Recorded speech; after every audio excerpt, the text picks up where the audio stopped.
Assalamualaikum warahmatullahi wabarakatuh.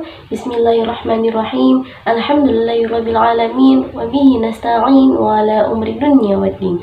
Wassalatu wassalamu ala asrafil anbiya'i wal mursalin wa ala alihi wa sahbihi ajma'in. Amma ba'du. Baik, langsung saja. Saya Rabiatul Adawiyah, mahasiswi dari Institut Ummul Qura Islami Bogor. Di sini saya ingin menyampaikan yaitu meresum dari 5 makalah mata pelajaran akhlak aswaja. Makalah yang pertama yaitu perbedaan akhlak, etika, moral, dan susila. Akhlak berasal dari bahasa Arab yaitu isim masdar, bentuk infinitif dari kata akhlaqa yukhliqu ikhlaqan. Sesuai dengan timbangan wazan sulasi majid. Af'ala yuf'ilu if'alan yang berarti asyajiyah yaitu perangai. Asyajiyah yaitu perangai. Al-tabi'ah yaitu kelakuan tabiat watak dasar. Al-a'dad yaitu kebiasaan kelaziman. Al-matu'ah yaitu peradaban yang baik, dan ad-din yaitu agama. Adapun hadisnya yaitu akmalu lil mu'minina imanan ahsanuhum khalaqan, yang artinya yaitu orang mukmin yang paling sempurna imannya adalah yang paling baik akhlaknya. Hadis Tirmizi nomor 1082. Menurut Ibnu Miskawah, yang dinamakan atau yang dimaksud dengan akhlak adalah keadaan jiwa seseorang yang mendorongnya untuk melakukan perbuatan tanpa melalui pertimbangan pikiran terlebih dahulu. Lalu menurut Iman Al-Ghazali, yang dimaksud dengan akhlak adalah sesuatu sifat yang tertanam dalam jiwa yang daripadanya timbul perbuatan-perbuatan dengan mudah, dengan tidak memerlukan pertimbangan pikiran terlebih dahulu. Lalu menurut Profesor Dr. Ahmad Amin, yang dimaksud dengan akhlak yaitu kehendakan yang dibiasakan, yang artinya kehendakan itu bila membiasakan sesuatu kebiasaan itu dinamakan akhlak.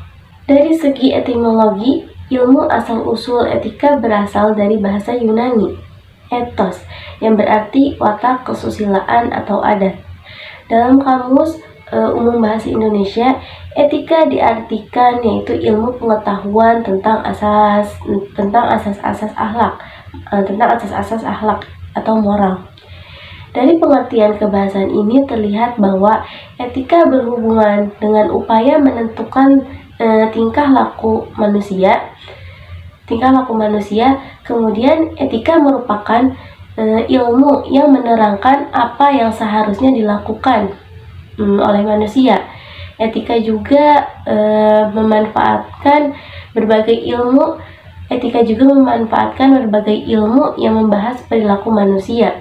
Dengan demikian, etika lebih merupakan ilmu pengetahuan yang berhubungan dengan upaya menentukan perbuatan yang dilakukan oleh manusia untuk dikatakan baik atau buruk. Dengan demikian, etika sifatnya humanistis dan antroposentris, yakni berdasar pada pemikiran manusia dan diserahkan pada manusia. Dengan kata lain, etika adalah aturan atau pola tingkah laku yang dihasilkan oleh akal manusia. Selanjutnya yaitu moral. Dari segi bahasa, moral berasal dari bahasa Latin mos, jamak mores, yang berarti kebiasaan adat.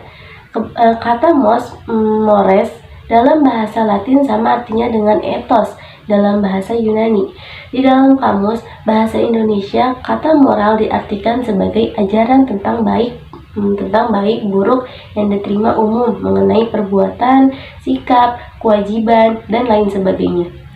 Yang menyangkut berkenaan dengan akhlak, budi pekerti, dan susila.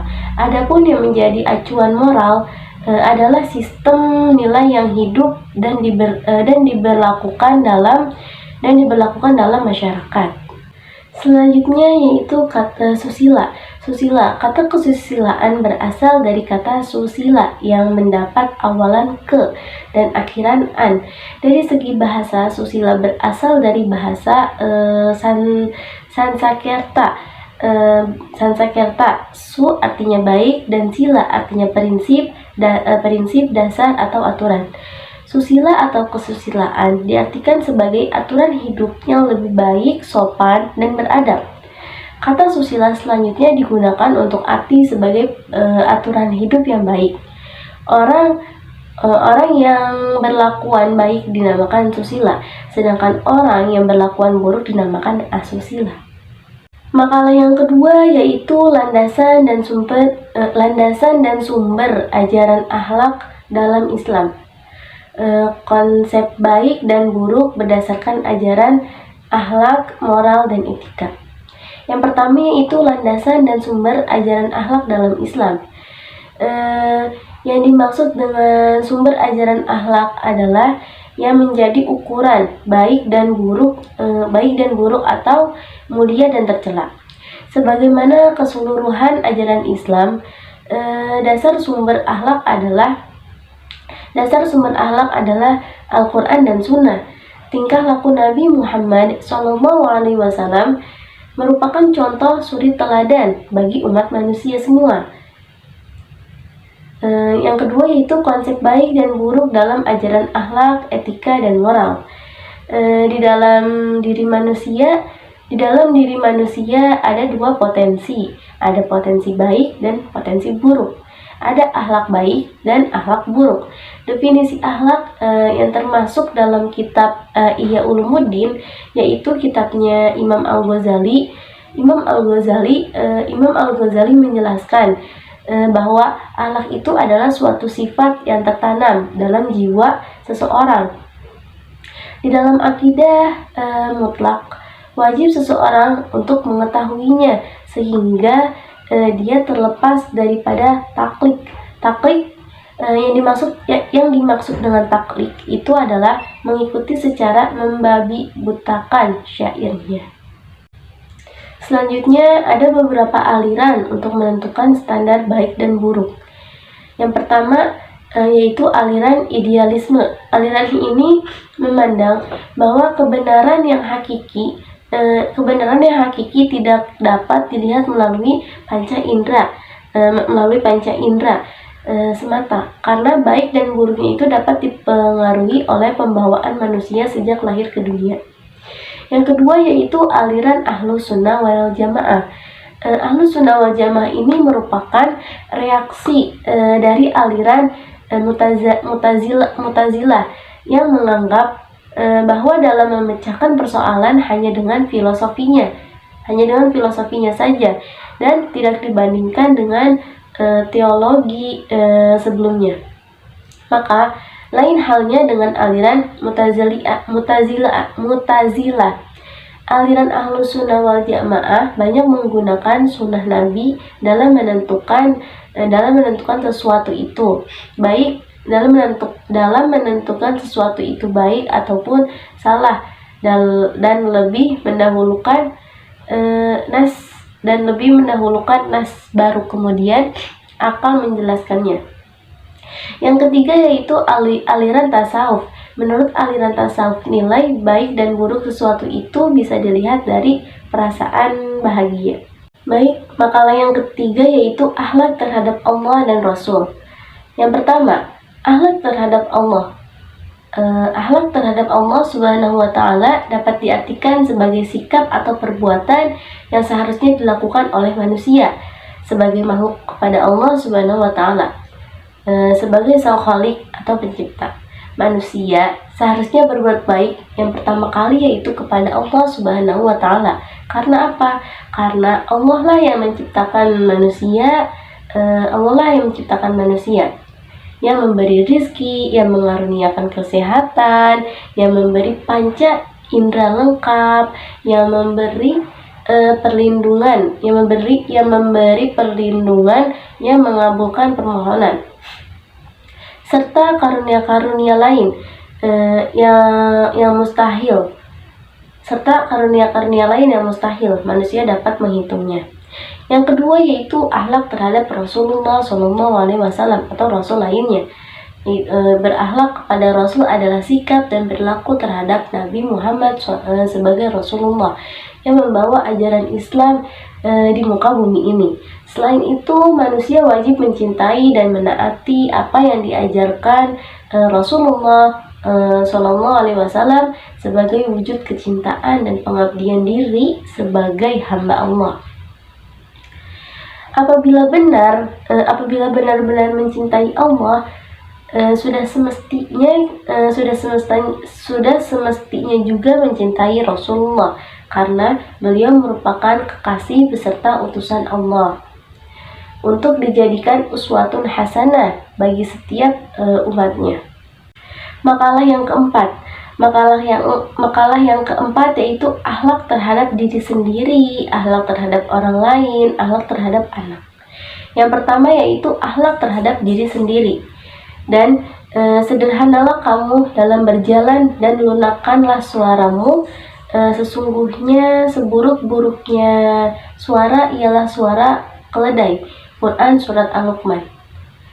Bersamaan dengan larangan berjalan dengan cengkak, Allah memerintahkan untuk sederhana dalam berjalan.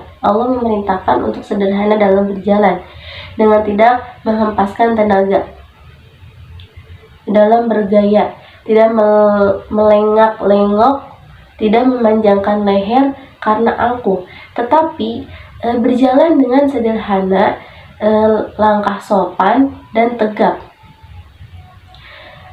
Melainkan suara adalah budi yang luhur. Yang kedua yaitu akhlak terhadap orang lain. Dan janganlah kamu memalingkan mukamu dari manusia karena atau sombong. Dan janganlah kamu berjalan di muka bumi dengan angkuh.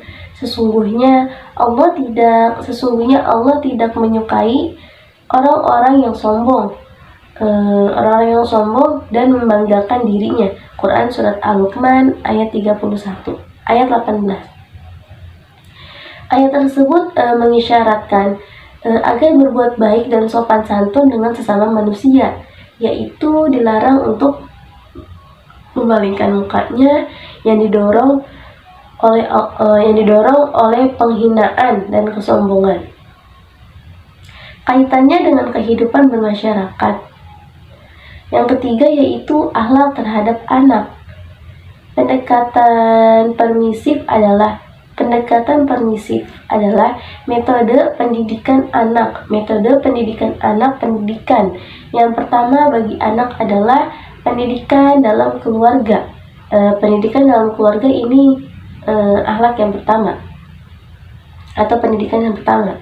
Anak-anak yang terlahir dari keluarga yang baik dan teratur tentunya akan mempunyai masa depan yang cerah, menjadi generasi yang baik, dan sebaliknya. Makalah yang kelima yaitu akhlak kepada guru, kepada keluarga, dan kepada saudara. Yang pertama yaitu akhlak murid terhadap guru. Di dalam Islam, guru merupakan orang berilmu yang harus benar-benar kita hormati. Selagi apa yang beliau sampaikan itu merupakan kebenaran, kebaikan, dan sesuai dengan yang Rasulullah SAW ajarkan. Yang kedua yaitu akhlak kepada saudara. Akhlak kepada saudara itu terdiri dari yang pertama, kita harus menutupi aib saudaranya. Lalu yang kedua yaitu hak dan kewajiban muslim. Dan yang ketiga, apabila dia meminta nasihat, maka berikanlah nasihat.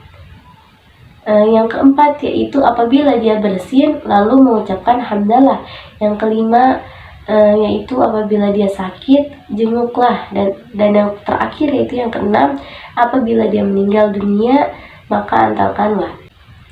Baik, mungkin cukup sekian dari saya meresum dari 5 makalah mata pelajaran Akhlak Aswaja. Kurang lebihnya saya mohon maaf. Wabillahi taufiq wal hidayah. Wassalamualaikum warahmatullahi wabarakatuh.